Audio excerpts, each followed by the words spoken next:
এবার ভারতের সমর্থন চায় জামাতে ইসলামী। এ বিষয়ে ভারত কি প্রতিক্রিয়া জানালো, তা নিয়েই আজকের এই ভিডিও। শেখ হাসিনা ভারতে পলায়নের পর ক্রমেই ভারতের সাথে বাংলাদেশের সম্পর্কের তিক্ততা বাড়তে থাকে।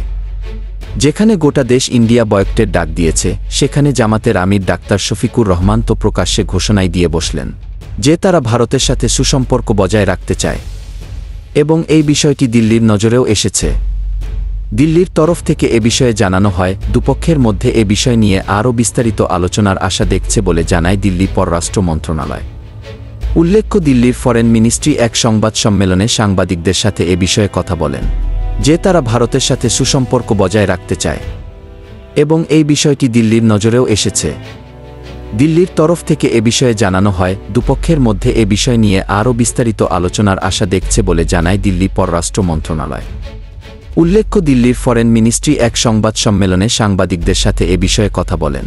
এই সংবাদ সম্মেলনে সাংবাদিকরা দিল্লির ফরেন মিনিস্ট্রির মুখপাত্রকে সাম্প্রতিক সময়ে ঘটে যাওয়া বাংলাদেশের বিভিন্ন ঘটনা নিয়ে প্রশ্ন করেন, যার মধ্যে জামাত ইসলামীকে নিষিদ্ধ প্রত্যাহার করা, সাম্প্রতিক বন্যা ও বর্তমানে ভারতের সাথে বাংলাদেশের সম্পর্ক কী রকম ইত্যাদি প্রশ্ন করা হয়।